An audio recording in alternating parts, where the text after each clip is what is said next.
The emergency session of the Galactic Council was a shadow of what it used to be.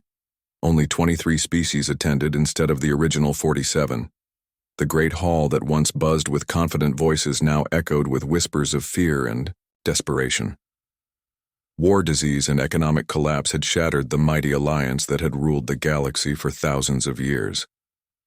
Chancellor Dalsu of the Human Federation walked into the chamber wearing the simple gray uniform of human diplomacy. Behind him, holographic displays showed the true extent of human civilization. Over 3,000 star systems, a population exceeding 2 trillion people, the most advanced technology in galactic history, the largest fleet ever assembled. The aliens who had once called humans dangerous now looked like broken children. Their representatives sat in chairs that seemed too big for them. Their voices shook when they spoke. Their eyes showed the fear of species facing extinction. Honored delegates, Dalsu began his voice carrying the quiet authority of absolute power. You have requested this meeting to discuss restoring diplomatic relations between the Human Federation and the surviving council members. The Vorthan representative, who had once glowed red with anger about human expansion, now flickered pale blue with desperation. His crystal body was cracked from stress, and his voice was barely a whisper. Chancellor Dalsu, he said, our civilizations are dying. The Keldan War has destroyed 12 of our colony worlds. Our people are starving. Our economy has collapsed. We have refugees scattered across 50 systems with no way to help them. We need human assistance to survive. Dalsu nodded gravely. He felt no satisfaction in seeing his former enemies brought low. The Human Federation is prepared to offer humanitarian aid to all species in need. Our hospital ships are already treating wounded from your conflicts. Our supply fleets are delivering food and medicine to devastated worlds. Our peacekeeping forces are protecting civilian populations from raiders and pirates. The Keldan ambassador spoke next. Her thick fur was patchy and gray from malnutrition. The proud warrior species had been reduced to begging for help from the people they had tried to banish. Chancellor, what are your terms for this assistance? What do you want from us in return? Dalsu was quiet for a moment. Everyone in the chamber held their breath waiting for demands for territory or tribute or submission. Instead, his answer surprised them all. The Human Federation has no desire for conquest or domination, he said. We ask only for what we originally sought 50 years ago, the right to exist, to grow, and to trade freely among the stars. We will help rebuild galactic civilization, but as partners, not as rulers over subjects. The former council members looked at each other with confusion and hope. After everything they had done to humanity, the humans were offering friendship instead of revenge. But surely you must want something more, insisted the hegemony representative. You have the power to make any demands you choose. You could take control of our remaining territories. You could force us to serve your interests. Dalsu smiled sadly. Power without justice is tyranny. Justice without mercy is cruelty. Humanity seeks neither tyranny nor cruelty. We seek only peace and prosperity for all species. The negotiations that followed were unlike anything in galactic history. Usually the victor in a conflict would demand tribute territory and submission from the defeated. Instead, humanity offered reconstruction aid, trade agreements, and defensive pacts. They asked for nothing except the right to help rebuild what had been destroyed. Ambassador Hyunwoo, who had walked out of this same chamber 5 years earlier, now returned as humanity chief negotiator. He worked with the surviving alien governments to establish new trade routes.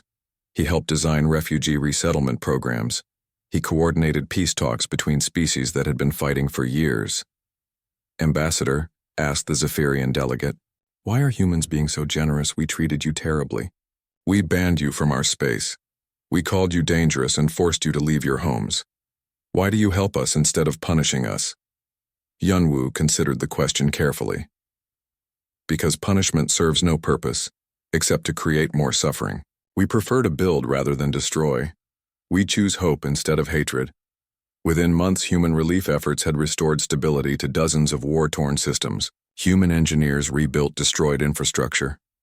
Human doctors treated diseases that had spread through refugee camps. Human teachers established schools for displaced children. Human merchants re-established trade networks that brought prosperity back to struggling worlds. But the galaxy had changed forever. Humanity was no longer the newcomer seeking acceptance in an established order. They were the dominant power with resources, territory, and population that dwarfed all other species combined. The council members who had tried to limit human expansion had instead guaranteed that humanity would expand beyond all limits. Director Ginny now served as the first Prime Minister of the Human Federation. From her office on the capital world of New Earth, she coordinated the governance of humanity's vast interstellar empire. The irony was not lost on her that the species who had feared human dominance had created the very situation they had tried to prevent. Minister reported her aide so young. The latest census data shows human population has exceeded 3 trillion. We now have active colonies in over 4,000 star systems. Our exploration fleets have identified suitable worlds in 10,000 more systems. Ginny studied the galactic map on her wall. The green zones representing human territory now covered more space than all other species combined. The blue zones marking alien civilizations seemed tiny by comparison. And what is the status of the former council species, she asked. Most are recovering with our assistance. The Vorthan-Keldon conflict has ended thanks to human mediation. Trade is resuming along the major routes. Refugee resettlement is ahead of schedule. However, their total combined population is now less than 1% of humanity population. The transformation was complete. The species that had banned humanity to prevent them from becoming too powerful had succeeded beyond their worst nightmares. Humanity was now more powerful than the rest of the galaxy combined. But instead of using that power for conquest, they were using it for reconstruction and peace. Chancellor Dalsu stood on the observation deck of his flagship watching human construction fleets rebuild a devastated Vorthan world. The planet's surface was scarred from orbital bombardment, but human engineers were working around the clock to restore it. New cities were rising from the ruins, farms were being replanted, schools and hospitals were being built. A young Vorthan engineer approached him. She had been born during the war and had never known peace until the humans arrived. "Chancellor," she said, "my people tell stories about the old days when the Council ruled the galaxy. They say it was a time of order and stability. But I have seen what human leadership looks like. I think the galaxy is better now than it was before." Dalsu smiled. "The galaxy belongs to all of us," he said. "Humans did not conquer it. We simply accepted the responsibility that others could not bear. The Galactic Council had banned humanity to teach them their place in the established order. Instead, they had learned that humanity's place was not within their order but above it. The species they had feared would become too powerful had become exactly that. But power guided by wisdom and tempered by mercy had created something better than the old galaxy had ever been. The Council's greatest fear had become reality, but it had also become the galaxy's greatest hope. 6 months had passed since the Galactic Council banned humanity from their space. All across the galaxy, alien monitoring stations were reporting the same thing. Human ships were leaving their colonies in massive groups. The evacuation was happening, exactly as the Council had demanded. Captain Minho stood on the bridge of his huge transport ship called New Soul. Behind him, 10,000 human colonists were packed into the passenger decks. These people had lived on the planet Kepler 442b for 15 years. They had built cities and farms and schools. Now they had to leave everything behind because the aliens were afraid of human success. Minho was not angry about leaving. He knew something the aliens did not know. This evacuation was not a defeat. It was the beginning of something much bigger. Captain said his navigation officer, "We are approaching the Vorthan monitoring station. Should we contact them?" "Yes," Minho replied. "Open a channel." The view screen showed the Vorthan station commander. His crystal body was glowing a calm blue color instead of the angry red from the council meeting. He looked almost sad as he watched. The human evacuation fleet passed by. "This is Captain Minho of the human vessel New Soul," Minho said in a polite voice. "We are following Council Resolution 2847 and leaving this system. We want you to know that we hold no anger toward your people. We wish all species in the galaxy prosperity and peace." The Vorthon commander was quiet for a moment. When he finally spoke, his voice was softer than usual. "Captain Minho, your people were good neighbors. You helped us solve the asteroid mining dispute with the Keldons last year. You shared your farming techniques with our colonists. I'm sorry things had to end this way." "Do not be sorry," Minho replied. "Every ending is also a beginning. Perhaps our paths will cross again someday under better circumstances." The Vorthon watched as the human fleet disappeared into hyperspace. He felt something he had not expected. He felt loss. The humans had been difficult neighbors sometimes, but they had also been fair and helpful. They had a way of solving problems that other species could not figure out. What the Vorthon did not know was where Captain Minho was really going. The human fleet was not heading back to Earth like everyone expected. Instead, they were traveling to a secret staging area in the Andromeda region where humanity was coordinating the largest expansion in their history. Director Yunji was waiting when Minho's ship arrived at the massive command station. The station was hidden in a nebula where alien sensors could not detect it. Around it, hundreds of human ships were docked. Construction vessels, mining ships, colony transports, and exploration scouts. It was like a giant city floating in space. "Captain Minho reporting for reassignment," he announced as his ship connected to the station. 10,000 colonists ready for deployment to new territories." Yunji smiled as she looked at her holographic star charts. The galaxy was divided into different colored zones on her display. Blue areas showed where alien species lived. Red areas marked the handful of systems the aliens thought humans controlled. But most interesting were the green areas. These showed the vast regions where humanity had been secretly expanding for decades. "Perfect timing, Captain," Yunji said. "We have 47 pristine star systems ready for colonization in the outer spiral. No alien presence within 50 light years of any of them. Your colonists will have all the room they need to grow without any interference." Minho studied the star charts. The green zones were enormous. They covered regions of the galaxy that aliens had never even explored. While the Council species stayed close to their home worlds, humans had been quietly spreading into the deep frontier. "How many evacuation fleets are arriving this week?" Minho asked. 37 so far," Yunji replied. "Each one carrying between 5,000 and 15,000 colonists.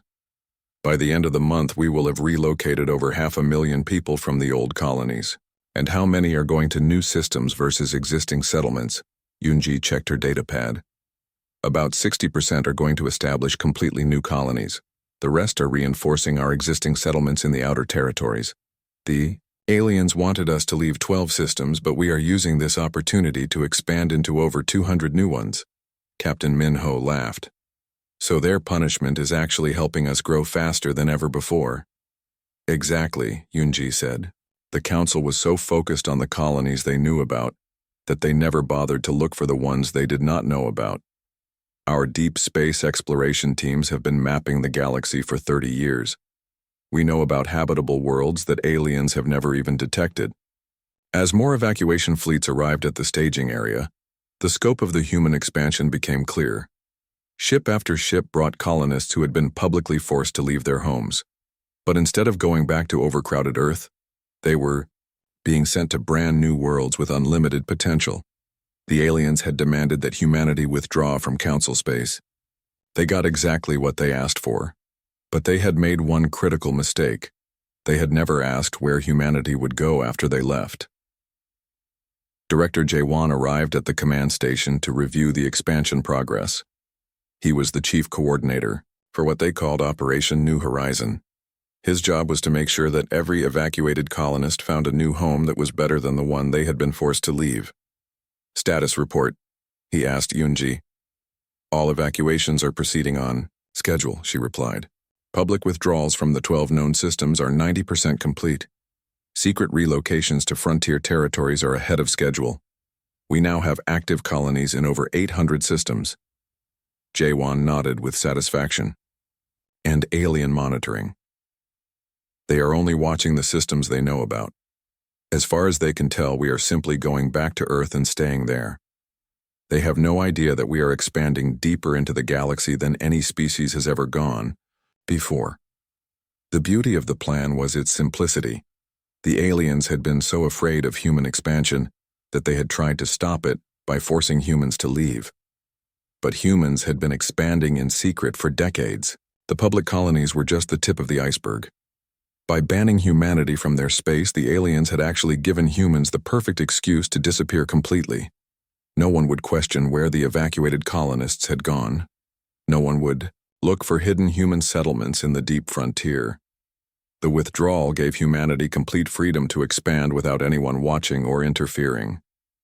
As Captain Minho prepared to lead his colonists to their new home, he thought about the irony of the situation. The Galactic Council had tried to contain humanity by forcing them out. Instead, they had unleashed humanity to spread across the galaxy without limits. The aliens thought they had won by making humans leave. They had no idea that they had just handed humanity the greatest gift possible: complete freedom to grow. The Keldon-Vorthan War started over a single asteroid belt, but it quickly became the most destructive conflict in galactic history.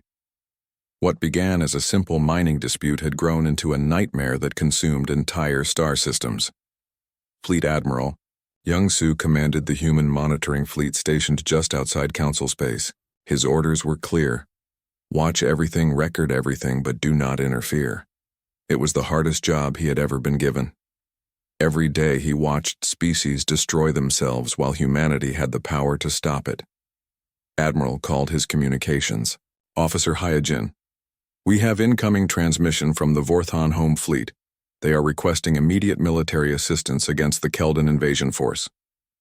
Young-Soo looked at the tactical display. The Vorthan fleet was badly outnumbered and retreating toward the human border. Behind them, the Keldon warships were gaining ground and firing at everything that moved, including civilian transports trying to escape the battle zone. What is our official response? Young-Soo asked, even though he already knew. We are banned from Council space and cannot provide military assistance within their territory. However, any ships that cross into human space will be given full protection and humanitarian aid. Young-Soo watched as Vorthan refugee ships struggled to reach the invisible line that marked the boundary between Council space and human territory. The moment they crossed that line, human rescue ships swarmed to help them. Medical vessels treated the wounded. Supply ships provided food and water. Transport ships carried refugees to safety. The irony was painful. The species that had banned humanity for being too aggressive were now begging for human protection from their own wars. But the Keldon-Vorthan War was only the beginning.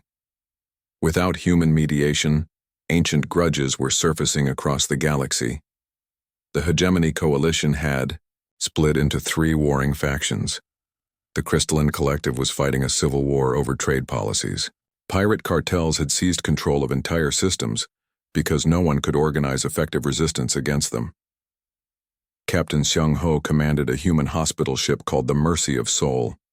His ship was stationed at the edge of Council space, treating refugees from the spreading conflicts. Every day brought more wounded, more starving, more desperate aliens seeking safety in human territory. Dr. Kyung-mi, he called to his chief medical officer, how many patients have we treated this week? Over 15,000, she replied tiredly. Most of them have injuries from energy weapons. Some have diseases from overcrowded refugee camps. Many are just exhausted from fleeing their homeworlds.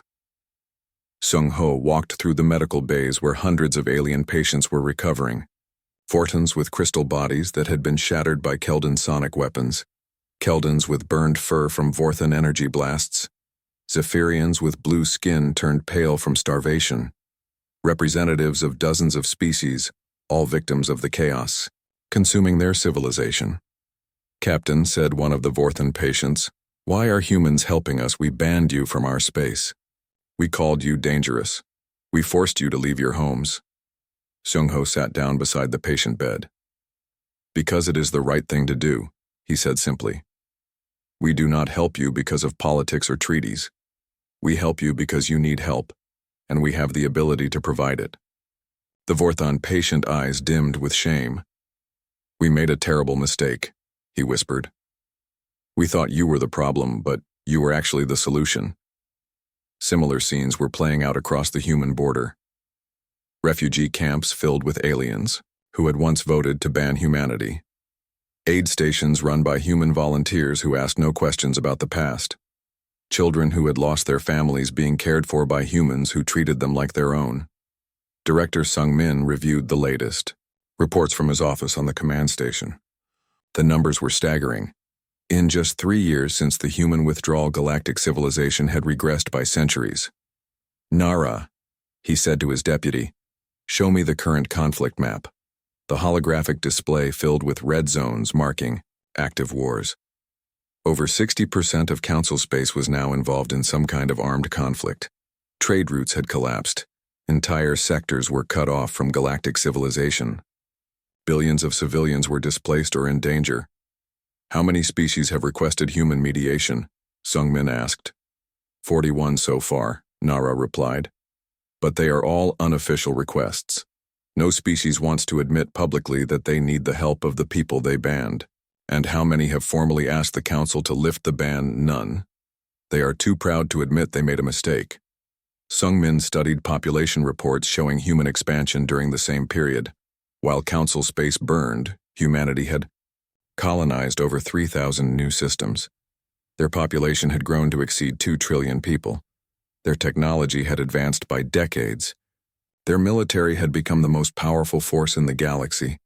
"The council wanted to prevent us from becoming too strong," Sung Min observed. "Instead, they removed the only thing that was holding us back." The contrast was stark. Council species were destroying themselves in pointless wars while humanity was building the largest interstellar civilization in galactic history. The ban that was supposed to contain human growth had actually accelerated it beyond anyone's imagination. Fleet Admiral Young Soo received an encrypted message from Earth. The human government was growing tired of watching alien civilizations destroy themselves. Public opinion was turning toward intervention with or without council permission.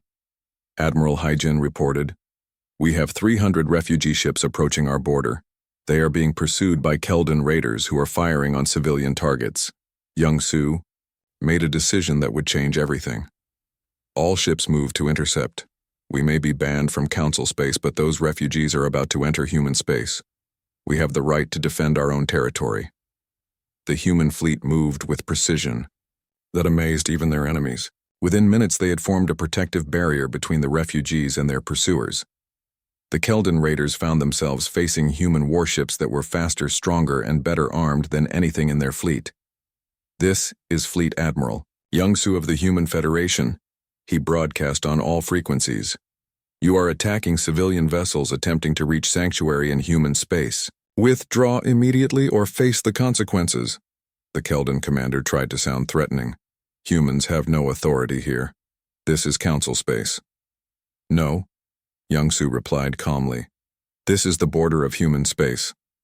These refugees are under our protection now. You have 10 seconds to withdraw." The Keldon raiders retreated. They had expected to chase helpless refugees, not face the human military. Word of the encounter spread quickly across the galaxy. Humanity was no longer just watching from the sidelines. They were actively protecting anyone who sought their help. In the months that followed, similar incidents occurred dozens of times. Human ships defended refugee convoys. Human medical teams treated victims of war crimes. Human engineers rebuilt infrastructure destroyed by fighting. All along the border between human space and council territory, the aliens had banned humanity to keep them from interfering in galactic affairs. Now, human interference was the only thing preventing complete galactic collapse. The giant meeting hall of the Galactic Council was filled with angry voices. Hundreds of alien beings from 47 different star systems had come together for the most important vote in their history. They all wanted to talk about one thing: humans. Ambassador Hyun-woo sat in his chair looking calm. His gray hair was neat and his dark eyes watched everything. Around him, the other human delegates looked worried, but Hyun-woo showed no fear. He had been ready for this day for a long time. The Vorthon delegate stood up first. His body was made of bright crystals that glowed red when he was angry. Right now, he was very angry. His voice was loud and sharp like broken glass. "The humans are too dangerous for our galaxy," he said, pointing at the human section.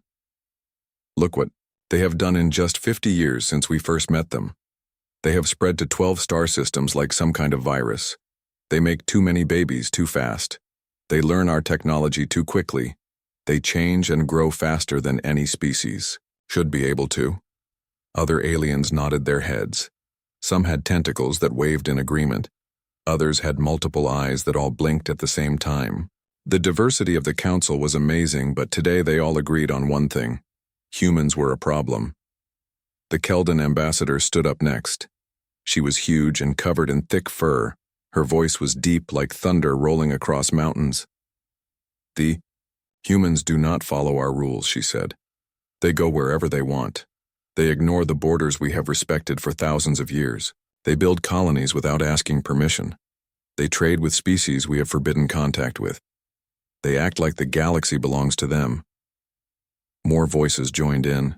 The Zephyrian delegate with his blue skin spoke about human merchants who sold weapons to both sides of conflicts. The crystalline collective representative showed data about how humans were mining asteroids that belonged to other species. One by one, they listed every crime and complaint they could think of. Hyun-woo listened to it all. He had heard these complaints before in private meetings. He knew this day would come. His government back on Earth knew it too. In fact, they had been planning for it. Finally, the council speaker called for the human response. The hall became quiet as hundreds of alien eyes turned to look at Hyun-woo. He stood up slowly like he had all the time in the world. His voice was clear and strong. Honored members of the Galactic Council, he began. I have listened to your concerns about humanity. I understand your fears. But I must remind you that humans have broken no laws. We have not attacked any species. We have not stolen any territory that belonged to others. We have colonized only empty worlds that no one else wanted. The Vorthan delegate made an angry sound. You expand too fast, he said. Hyun-woo smiled a little. Is there a law against success? He asked. Is there a rule that says a species cannot grow and prosper? We have traded fairly with everyone who wanted to trade. We have shared our technology. We have helped solve problems that some of you could not solve alone. That is exactly the problem, said the Keldan ambassador. You solve problems too well. You make the rest of us look weak. If our success makes you feel weak, Hyun-woo replied, perhaps the problem is not with us. Perhaps you should ask why you have stopped growing and learning while we continue to advance. The hall erupted in angry voices. Aliens shouted in dozens of different languages. Some stood up and waved their arms or tentacles or whatever they had. The council speaker had to use his sonic hammer 3 times to restore order. Enough, the speaker said. We will vote now. The question is simple. Should humanity be banned? From council space, should they be forbidden from establishing new colonies? Should they be given 1 galactic year to withdraw from their current settlements? The vote was swift. One by one, the delegates pressed their voting crystals. Red light meant yes to the ban. Blue light meant no. Green light meant abstain. The great display board showed the results as they came in. Red, red, red. More red lights than anyone had ever seen in a council vote. When it was over, 44 species had voted to ban humanity. Only 3 had abstained. Not a single species had voted to let humans stay. The council speaker stood up. His voice carried across the silent hall. By overwhelming majority, the Galactic Council votes to ban humanity from all council space. You have 1 galactic year to withdraw from all colonies and territories. You are forbidden from establishing new settlements. You may not trade with council species. This decision is final. Hyun-woo nodded calmly. He gathered his papers and prepared to leave. As he walked toward the exit, other delegates watched him. Some looked satisfied. Others looked sad. A few looked worried, like they wondered if they had made a mistake. At the exit, Hyun-woo turned back to face the assembly. Honored delegates, he said, humanity accepts your decision. We will comply with your demands. We bear no ill will toward any species. We wish you all prosperity and peace in the years to come. As soon as Hyun-woo left the building, he activated his communication device. The holographic image of Director Jin-ae appeared in front of him. She was sitting in her office, back on Earth, looking very pleased. "Ambassador," she said, "how did the vote go?" "Exactly as we predicted," Hyunwoo replied. "Unanimous except for 3 abstentions. They have given us 1 year to withdraw from our colonies." Jin-A smiled. "Perfect. How many systems do they think?" "We occupy 12 as we reported to them." "And how many do we actually control?" Hyunwoo checked his secure data pad. "As of this morning, 237 systems with established colonies. We have settlements in 412 more. Our scout fleets have identified suitable worlds in over 3,000 systems." Jin-A laughed. "Then let us give them their withdrawal. After all, they never specified which colonies we had to abandon." Back in the council hall, the delegates were celebrating. They had finally dealt with the human problem. The dangerous species that threatened their established order had been put in their place. They could return to their comfortable old ways of doing things. None of them knew that they had just made the biggest mistake in galactic history. By trying to contain humanity, they had instead set them free. The species they feared for occupying 12 systems was about to disappear into the vast unexplored regions of the galaxy, where no alien had ever dared to go. The ban was supposed to be humanity punishment. Instead, it would become their greatest opportunity. 2 years had passed since the human withdrawal and the galaxy was falling apart. Trade routes that had been safe for centuries were now dangerous. Pirate attacks happened every week. Ancient enemies were fighting wars over tiny disputes. Species that had been friends for thousands of years now refused to talk to each other. Ambassador Taiman of the Hegemony Coalition sat in his office, staring at reports that made no sense. His people were merchants and diplomats. They made their living by keeping peace between different species. But now everything was going wrong, and he could not understand why. "So Young," he called to his assistant, "come look at these incident reports again." So Young entered carrying her data pad. She was young but very smart. Her job was to track problems across the galaxy and find patterns. What she had found was disturbing. "Sir, the numbers are terrible," she said. "Pirate attacks are up 300%. Trade disputes that used to be solved in days now turn into months of fighting. The Keldan and Vorthan fleets are mobilizing for war over mining rights. The Zephyrian colonies are refusing to export food to anyone." Taemin spread a holographic star map across his desk. Red dots marked every major problem that had happened in the past 2 years. There were hundreds of them scattered across council space. "Look at this pattern," he said, pointing at the red dots. "Every single major incident is happening in a system where humans used to have trading posts or colonies." So Young studied the map carefully. "Sir, that seems impossible. Humans were never officially involved in our political affairs. They were just merchants and farmers. They sold goods and grew food. They did not get involved in disputes between species." "That is what we all believed," Taemin replied. "But what if we were wrong? What if humans were doing much more than we realized?" Taemin activated his secure communication system. He sent messages to intelligence agents across the galaxy. The questions he asked were simple, but the answers would shock the entire council. What exactly had humans been doing in our space? How did they interact with different species?